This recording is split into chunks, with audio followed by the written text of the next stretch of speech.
네, 말씀을 나누겠습니다. 누가복음 18장 1절 말씀부터 8절입니다.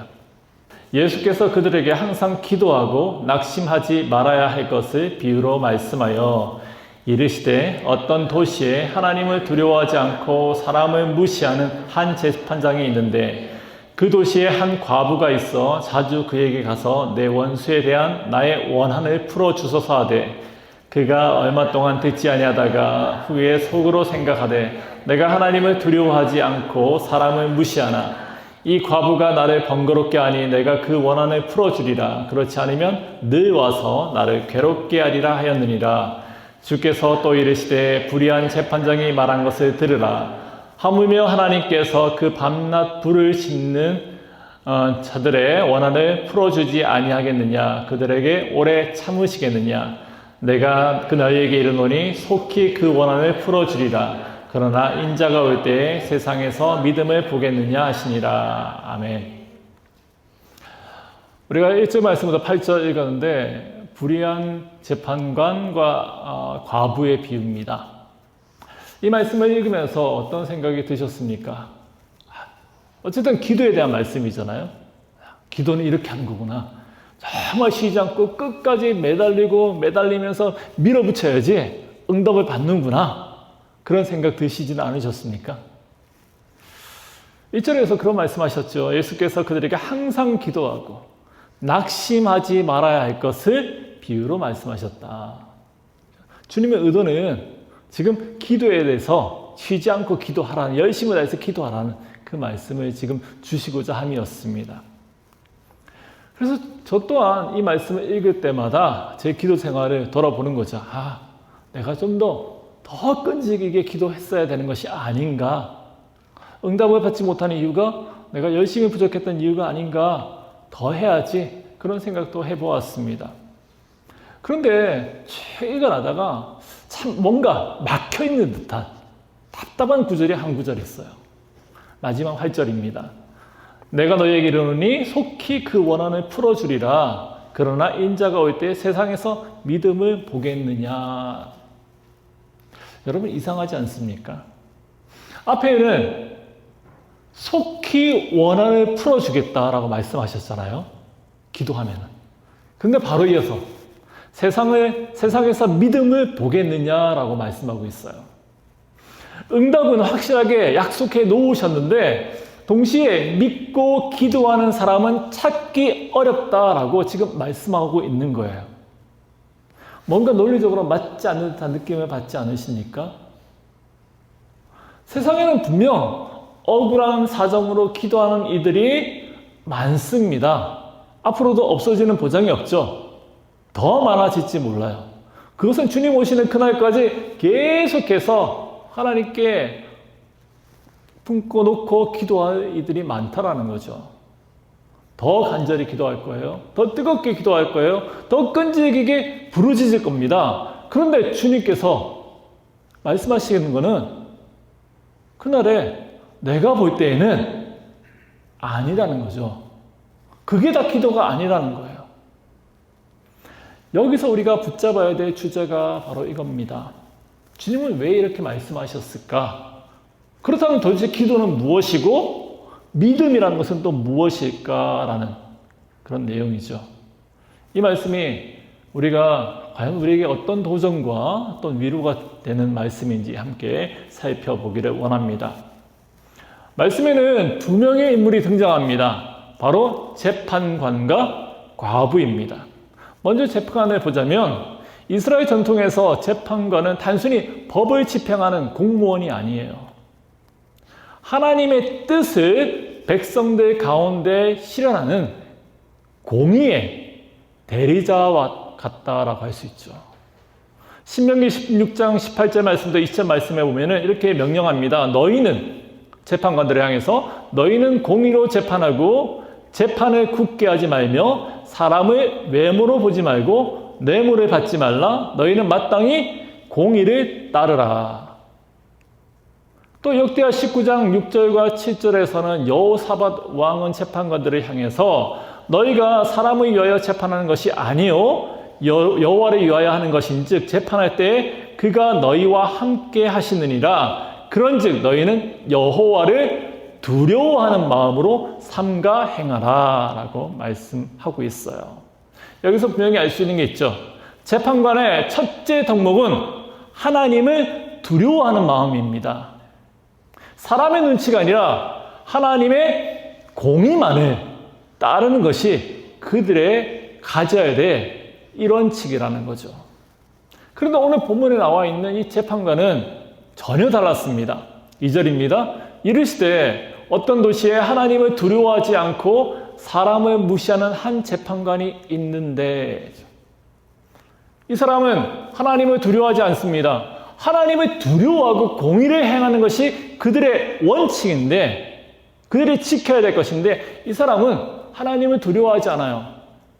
사람을 존중하지도 않습니다. 자기의 권력과 욕심을 채우기 위해서 자신이 재판관이라는 고위직책이라는 그 자리를 이용할 뿐이었습니다. 정의와 공의를 세우라고 주신 그 자리가 오히려 불의의 도구가 되어버렸다는 거죠. 예수님께서 불의한 재판관을 이 말씀을 하셨을 때 이 말씀을 듣고 있던 그 청중들은 어떤 반응을 보였을까요? 아마 금방 떠올렸을 거예요. 내가 아는 그 재판관. 멀리 있는 딴 나라의 그 낯선 누군가가 아니라 자기 주변에 실제로 알고 있고 겪었던 그 재판관을 떠올렸을 거예요. 그리고 사실 이 모습이 우리에게도 낯설지 않죠. 오늘날에도 힘 있는 사람들이 자기 이익을 위해서 법과 제도와 자기 지위를 마음대로 휘두르는 그 모습을 얼마나 우리는 주변에서 자주 목격합니까? 자주 듣죠. 그렇다면 예수님께서 불의한 재판관이라는 이 강한 표현으로 주신 이 비유가 결국에는 우리를 향한 강한 도전의 말씀이 되는 줄 믿습니다. 그 앞에 한 과부가 서 있어요. 여러분, 구약시대의 이 과부는 고아와 나그네와 더불어서 사회의 최약자였어요. 스스로 자신을 보호할 힘이 없었기 때문에 그래서 하나님은 특별히 그들을 보호하라고 명령을 주셨어요. 출애굽기 22장 22절과 23절 너는 과부나 고아를 해롭게 하지 말라. 내가 만일 그들을 해롭게 함으로 그들이 내게 부르짖으면 내가 반드시 그 부르짖음을 들으리라 라고 말씀하셨죠. 여기서 내가 듣겠다. 누구의 말씀입니까? 하나님의 말씀이죠. 하나님은 약자의 편입니다. 명확하게 말씀하고 계세요. 말씀 속에서 과부는 외칩니다. 3절에서 내 원수에 대한 나의 원한을 풀어주소서라고 요청을 해요. 재판관 앞에서. 단순히 그냥 부탁을 얘기하는 것이 아니죠. 나의 원한을 풀어달라고 얘기해요. 이 원한, 그릭에 쓰여 있는데 ekdikeo라는 단어가 쓰였어요. 이렇게 있습니다. 근데 이 단어는 그냥 한을 얘기하는 것이 아니고 어떤 불편함을 얘기하는 것이 아니고 땡돈 찾아달라 그런 얘기도 아니고요. 정의를 세운다는 뜻이 가지고 있습니다. 억울한 일을 바로잡는 것을 의미합니다. 공의를 행할 때 또 쓰이기도 합니다. 그래서 이 말씀은 이사야 1장 17절의 말씀과 연결되어 있다고 볼 수 있어요. 선행을 배우며 정의를 구하며 학대받는 자를 도와주며 고아를 위하여 신원하며 과부를 위하여 변호하라. 과부가 지금 재판관 앞에서 울부짖고 외치고 내 억울함에 내 원한을 해결달라. 그 바탕에는 이 뿌리가 있는 거예요. 선행을 행하고 정의를 구하고 학대받는 자를 도와주고 고아를 위해 신원하며 과부를 위해서 변호하라고 말씀은 가리키고 있는데 당신은 그 말씀을 지켜야 되지 않습니까? 라고 요구하는 거예요. 그래서 과부의 이 울부짖음은 그런 억울해서 하소연하는 것이 아니죠. 정의와 공의를 지금 회복해 달라고 강력하게 요구하고 있는 거예요. 그 말씀에, 그 요구의 바탕에는 하나님의 분명하신 약속의 말씀이 있는 거죠. 그럼에도 불구하고 재판관은 꿈쩍도 하지 않습니다. 왜 그렇습니까? 2절에서 그는 하나님을 두려워하지 않았고 사람을 존중하지 않았기 때문이에요. 말씀에서 뭐라고 얘기했던 하나님의 명령이 무엇이든 이 사람과는 아무 상관이 없는 거예요. 하나님을 두려워함이 없으니까요. 이 재판관의 귀에는 과부의 이 울부짖음은 그냥 시끄러운 소음에 불과한 겁니다. 귀찮은 존재가 돼버린 거예요. 힘없는 과부가 권력자 앞에서 정의를 이야기하는 것, 애초에 승산이 보이지 않는 그런 싸움과 같습니다. 그럼에도 불구하고 과부는 계속해서 멈추지 않고 두들기고 또 외치고 소리 지르죠. 여러분, 이 장면은 고대 팔레스타인 이 지역에만 있었던 일이 아니에요. 나라와 민족을 초월해서 사람이 살고 있는 모든 세상에 일어나는 그런 일반적인 일이지 않습니까? 대문호 카프카는 자신의 소설에서 이런 세상에 대해서 법은 결코 사람과 닿지 않는다. 법은 늘 문 앞에만 있다라는 표현을 썼어요. 법은 결코 사람과 닿지 않는다. 법은 늘 문 앞에만 있다라는 거예요. 카프카가 살았던 시대에도 그렇고 어쩌면 요즘 시대도 그런 것 같아요. 권력을 가진 사람들이 법과 제도를 자기 이익을 위해서 마음대로 휘두를 때가 있습니다. 가난하고 힘없는 사람들이 억울한 일을 당하고도 목소리를 제대로 낼 수 없을 경우가 참 많이 있어요. 그런 가운데 바로 그 자리에 오늘의 불의한 재판관이 자리하고 있는 겁니다. 여러분, 오늘의 과부가 누구입니까? 힘이 없어서, 배경이 없어서, 가진 것이 없어서 울고만 있는 그들이지 않습니까? 내 권리를 좀 찾아달라고, 정의를 세워달라고, 나 억울하다고 외치고 있는 그들이 아니겠습니까? 이러한 울부짖음이 곳곳에서 들려오고 있어요. 근데 사실은 그것은 우리의 외침이기도 해요. 힘없고요, 억울하고요, 배경이 없고요. 그래서 우리가 힘든 일을 당할 때 우리의 외침이기도 합니다. 그럼에도 불구하고 여기서 우리가 놓치지 말아야 될, 꼭 기억해야 될 것이 하나 있습니다. 사람이 듣지 않아도 제도와 어떤 법이나 사회 구조가 외면하고 권력이 묵살한다 할지라도 우리의 신음과 우리의 울부짖음, 우리의 억울함을 알고 듣고 계시는 분이 계시다는 사실입니다. 하나님께서 반드시 듣고 이미 알고 계시고 해결하여 주시는 줄 믿습니다. 우리의 위로하여 주시기를 원하신다는 거예요. 그것이 하나님의 기본적인 뜻이라는 거죠. 말씀 속에서 그런데 놀라운 반전이 일어납니다. 재판관이 판결을 내렸어요. 왜 그렇습니까? 양심의 가책 때문이었을까요? 그 과부가 너무나도 열심히 와서 그 열심에 감동했던 것일까요? 아니면 갑자기 하나님의 그 정의라는 것을 깨닫게 된 것일까요? 아니에요. 5절 말씀 봅니다. 5절입니다. 같이 읽을까요? 시작. 이 과부가 나를 번거롭게 하니 내가 그 원한을 풀어주리라. 그렇지 않으면 늘 와서 나를 괴롭게 하리라 하셨느니라. 아멘. 재판이 지금 움직인 것은 정의로움 때문이 아니에요. 말씀 때문이 아니에요. 그냥 귀찮아서입니다. 그렇지 않습니까? 나를 번거롭게 한다. 나를 귀찮게 하니까 도저히 잠을 잘 수가 없구나. 내가 쉼을 가질 수 없구나.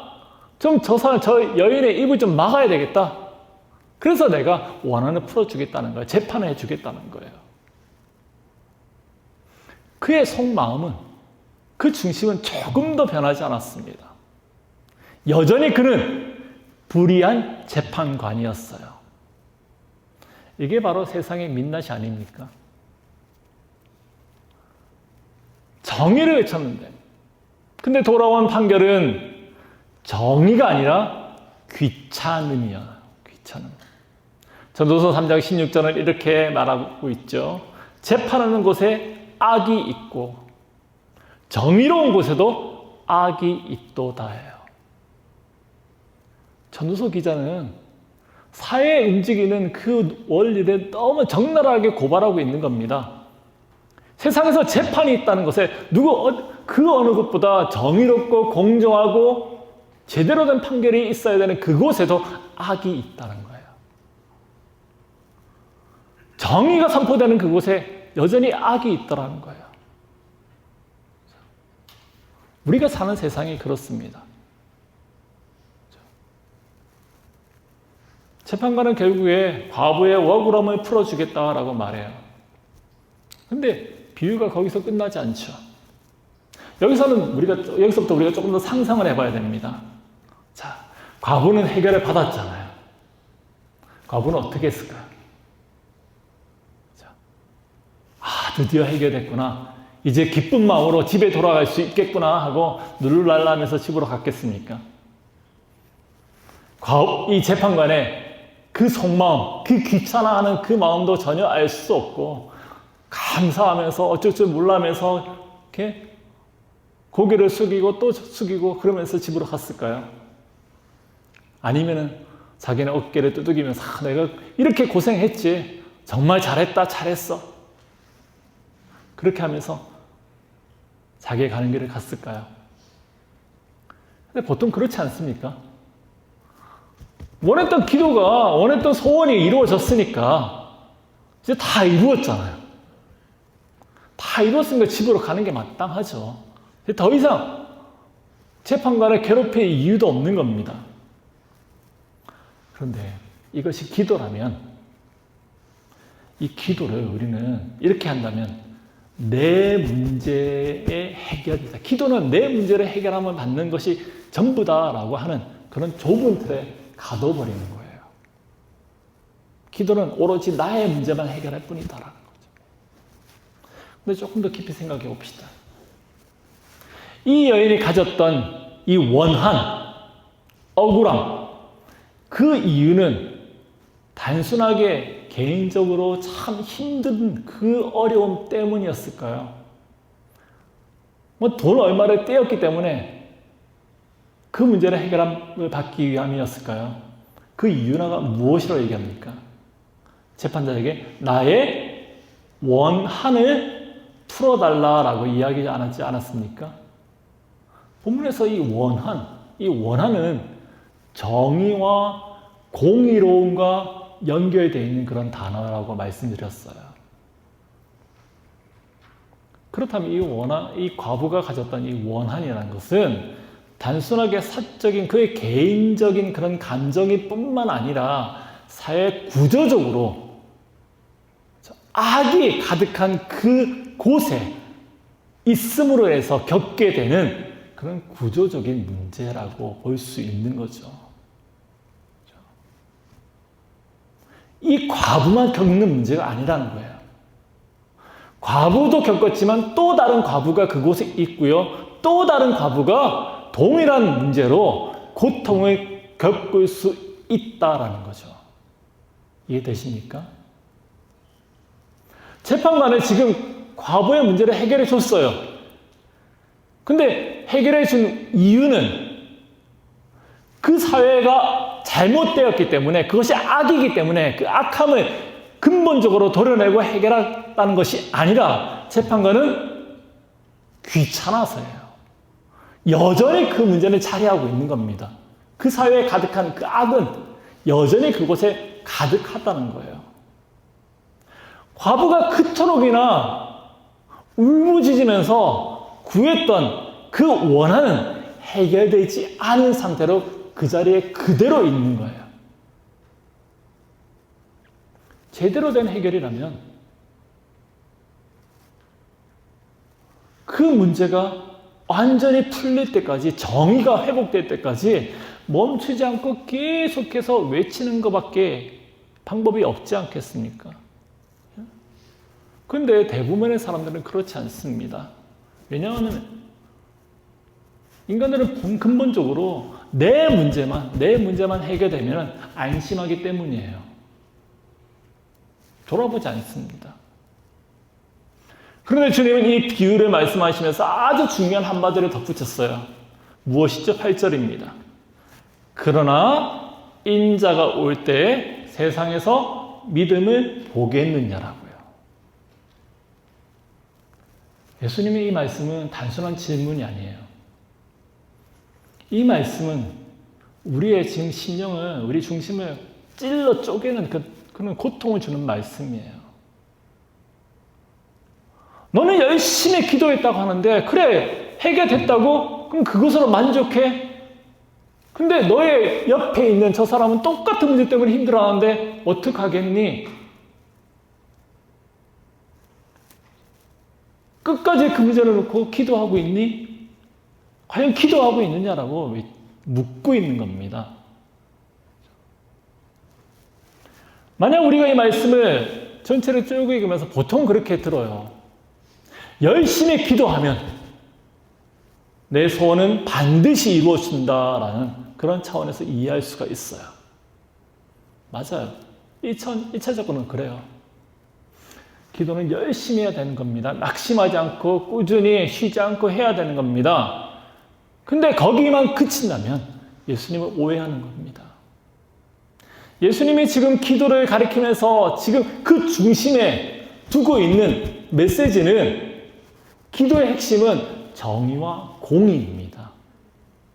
아모스 5장 24절 말씀에서 뭐라고 선포하고 있습니까? 오직 정의를 물같이, 공의를 마르지 않는 그런 강같이 흐르게 하라. 하나님 말씀이지 않습니까? 미가서 6장 8절은 어떻습니까? 사람아, 주께서 선한 것이 무엇이며 내게 보이셨나니 오직 정의를 행하며 인자를 사랑하며 겸손히 내 하나님과 함께 행하는 것이 아니냐.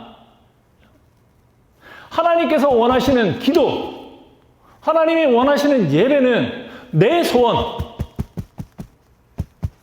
소원만 이루는, 그것만을 이루기를 원하는 종교적인 행위가 아니라 세상 가운데서 정의가 강같이 흐르게 하는 그것이 믿음이다라는 것을 주님은 알려주기를 원하시는 거예요. 예수님께서 열어주신 하나님 나라가 어떤 나라입니까? 하나님 나라. 그 천국을 주님으로 말미암아 시작되었는데 그건 세상의 원리가 지배하는 땅이 아니죠. 그곳에는 하나님 나라의 원칙과 원리들이 운영되어지고 역사하는 그곳입니다. 그것이 바로 정의와 공의라는 거예요. 그렇게 만약에 우리가 내 기도 응답 받았으니까 이제 끝! 그렇게 하면서 우리가 돌이켜서 각자의 집으로 돌아가 버린다면 예수님께서 찾으시는 믿음이 과연 어디에 있겠느냐라는 거죠. 믿음은 내 소원이 이루어지는 것으로 끝나는 것이 아닙니다. 믿음이 있는 자는 불의가 이 땅 가운데서 끝날 때까지, 정의가 세워질 때까지, 하나님 나라가 온전히 선포되어지고 이루어지는 그날까지 포기하지 않는 끈질긴 부르짖음이다라고 할 수 있어요. 예수님의 질문은 단순히 마지막 때에 기도하는 사람이 남아있을까 하는 그런 차원이 아니죠. 예수님께서 찾으시는 그 믿음은 내 소원으로 끝나는 그런 믿음이 아니라 하나님의 뜻이 완전히 이루어지는 그때까지 쉬지 않고 낙심하지 않고 주님께서 일하심을 기대하면서 이 땅 가운데 불의함이 결국에는 없어지게 돼 하나님께서 승리하실 그날을 기억하면서 기대하면서 우리가 믿음으로 기도하는 겁니다. 그것이 믿음이에요. 사랑하는 성도 여러분, 우리의 기도는 어떻습니까? 여전히 나의 건강을 위해서, 자녀의 입시를 위해서, 직장의 문제를 가지고 가정에 여러 가지 문제를 놓고 기도하는데 머물러 있지 않습니까? 기도 안 하는 것보다 낫죠.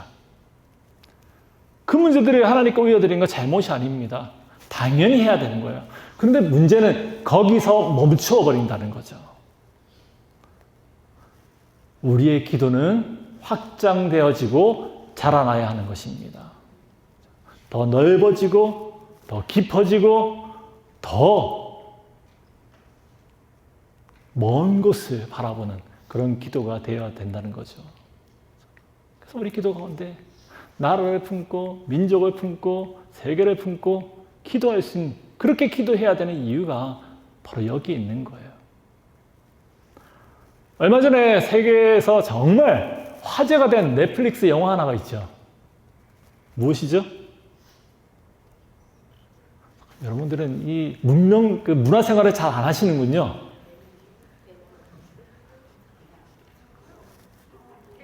그렇죠.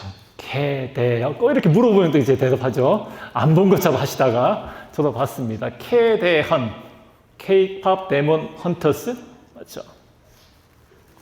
K-pop으로 뭐 사탄을 대적하고 이긴다. 뭐 그런 내용이잖아요. 근데 거기에는 이제 사탄이 빙의된 그런 가수가 아마 나와서 사람들이 현혹하고 뭐 그런 얘기들이 있잖아요. 그런 것을 보면서 어떤 이들은 그래요. 참 반기독교적인 영화다. 사탄의 전략이다. 뭐 이런 식으로 이렇게 문제를 삼는 이들이 있습니다. 전 재밌게 봤는데. 근데 물론 그 안에 왜곡된 기독교 세계관이 있어요. 녹아 있어요. 그렇지만 그렇다고 해서 그것이 사탄적이다. 상영을 금지한다. 우리 아이들을 갖다 TV에서 떨어뜨려 놔야 된다. 이렇게 몰아가는 건 오히려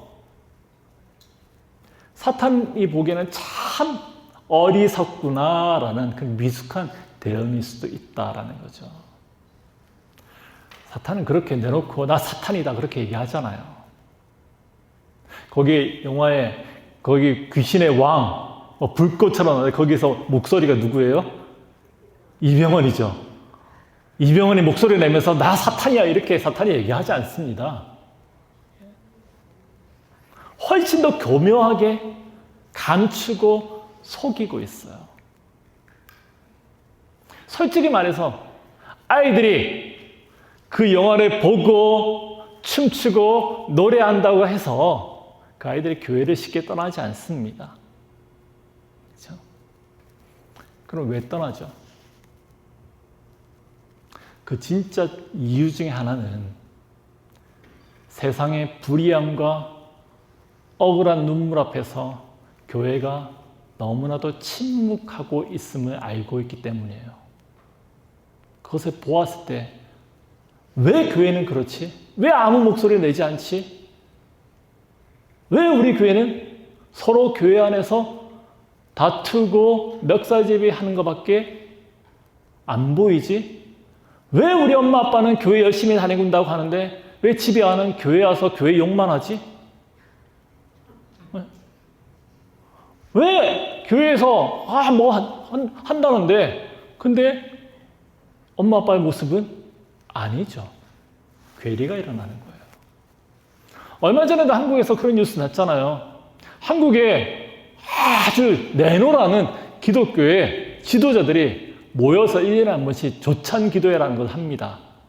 그 조찬 기도에 이름을 올린다는 건 대단한 영광으로 생각해요, 사실. 근데 거기에 참여한 이들이요. 어떤 이들은 기도한다고 하면서 그곳에서 돈이 왔다 갔다 하고 어떤 정치적인 거래가 있었다. 그런 뉴스들을 우리는 보았잖아요. 벌써 꽤 오래됐는데 이제 기억도 안 나는 것 같아요. 세월호 참사 때를 기억나십니까? 수많은 10대 자녀들이 목숨을 잃었던 그 순간에 어떤 교회 지도자들은 하나님의 뜻이다. 하나님의 심판이다라는 그런 망발을 쏟아낸 적이 있어요. 이태원에서 수많은 젊은 아이들이 목숨을 잃었을 때도 사탄의 그 문화가 그 아이들을 망쳤다. 그 문화에 놀아난 결과다라는 그런 이야기를 한 적도 있어요. 그때 교회가 해야 했던 일은 무엇이었을까요? 함께 우는 것입니다. 부모와 가족 곁에서 가슴을 치면서 안아주고 하나님의 위로를 기대하면서 또한 사고의 원인을 드러내고 다시는 이런 일이 일어나지 않도록 노력하는 것이 해야 될 일이었어요. 그런데 오히려 차가운 말로 아파한 이들을 더 고통스럽게 만들었어요.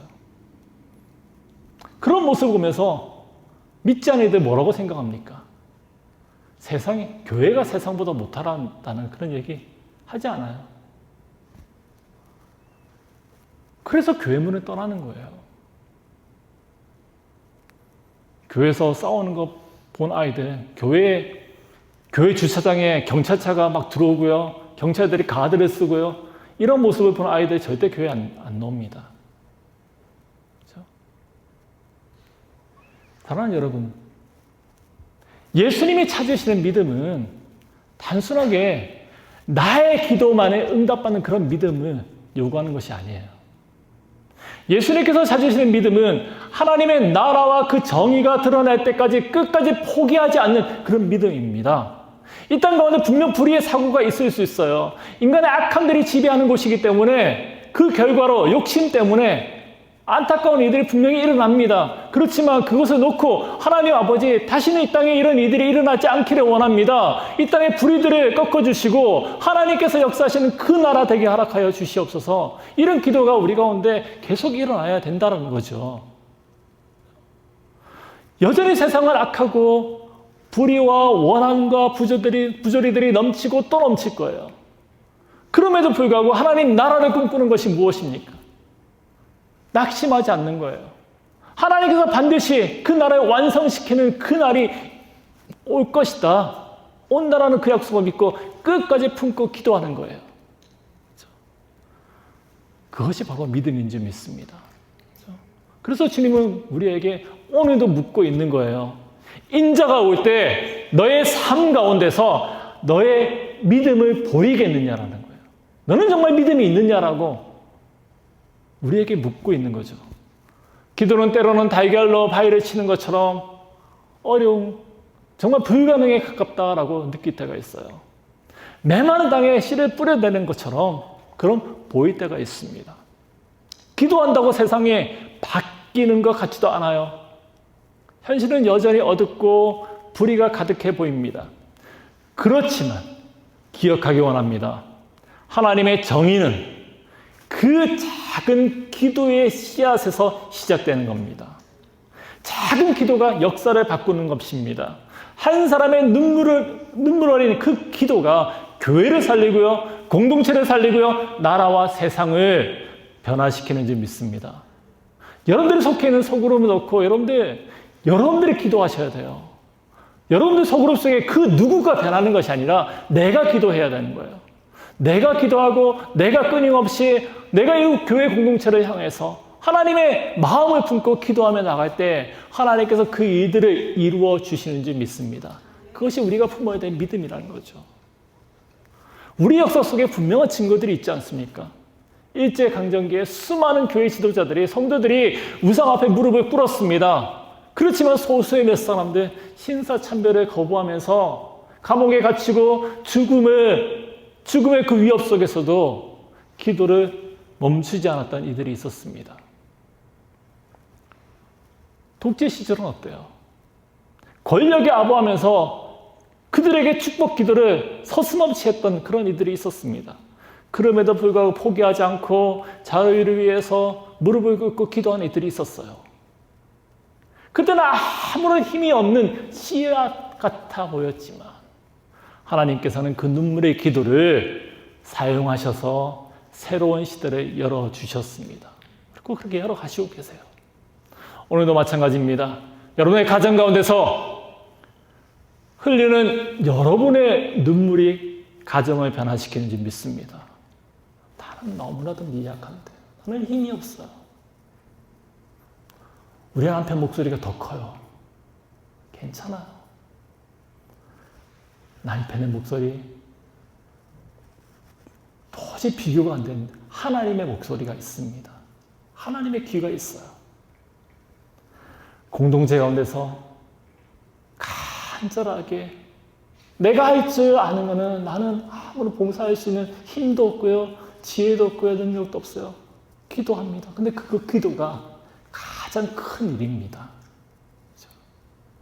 그것이 하나님 나라의 씨앗을 뿌리는 일이에요. 사랑하는 여러분, 오늘 우리의 기도가 달걀로 정말 바위치기와 같습니까? 낙심하지 마시기 바랍니다. 그 작은 기도가요, 그 눈물이, 그 씨앗이 세상을 바꾸고 교회를 세워나가며 하나님 나라를 이 땅 가운데 세워나가는 줄 믿습니다. 말씀을 정리하겠습니다. 기도는 소원을 이루는 것, 어떤 주문과 같고 아니면 자기 위로와 같다. 이거 하면 좀 속이 시원해지는 것 같다. 그렇게 이해해서만은 안 돼요. 그런 생각에 묶여있는 이들을 향해서 예수님께서 마지막 질문을 던지시는 거죠. 인자가 올 때 내가 세상에서 믿음을 보겠느냐예요. 사랑하는 성도 여러분, 주님이 찾으시는 믿음은 무엇입니까? 마태복음 6장 33절 함께 읽어볼까요? 그런즉 너희는 먼저 그의 나라와 그의 의를 구하라. 그리하면 이 모든 것을 너희에게 더하시리라. 아멘. 내 소원이 이루어졌다라고, 그래서 만족하는 믿음에 머물지 않기를 원합니다. 불의가 여전하도, 앞이 캄캄하고 아무런 방법이 없어 보인다 할지라도 끝까지 하나님의 정의가 이루어지기를 기대하면서 부르짖는 그런 믿음 되기를 원합니다. 우리 모두가 그렇게 기도의 씨를 뿌리는 기도의 농부가 되었으면 좋겠어요. 주님은 우리를 보시면서 그렇게 기도하는 우리를 향해서 말씀하실 거예요. 이 땅에서 내가 믿음을 보았다라고요. 그렇죠? 우리를 향해서, 나를 향해서 주님께서 이 땅 가운데서 너는 믿음이 있는 자구나. 그런 주님의 위로와 또 격려를 받는 저와 여러분 되기를 주의 이름으로 축원합니다. 기도하겠습니다.